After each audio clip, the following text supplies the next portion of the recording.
ماحولیاتی تبدیلیوں کے تباہ کن اثرات ایک بار پھر سامنے آ گئے ہیں۔ گزر میں گلیشیئر پھٹنے کے نتیجے میں ہولناک تباہی مچ گئی۔ گوبس کے علاقے روشن میں آنے والے سیلابی ریلے نے گاؤں تلی داس کو صفحہ ہستی سے مٹا ڈالا۔ جہاں کبھی درجنوں گھر آباد تھے وہاں اب صرف پتھروں اور ملبے کا چٹیل میدان باقی رہ گیا ہے۔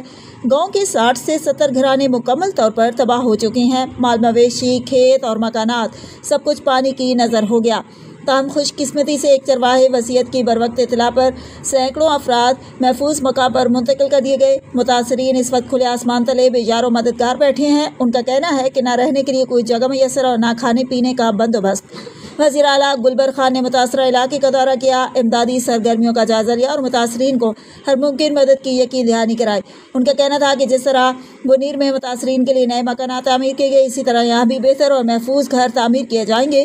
لینڈ سلائیڈنگ کے باعث دریائے گزر کا بہاؤ رک گیا ہے اور تقریباً 8 کلومیٹر طویل مصنوعی جھیل بن چکی ہے۔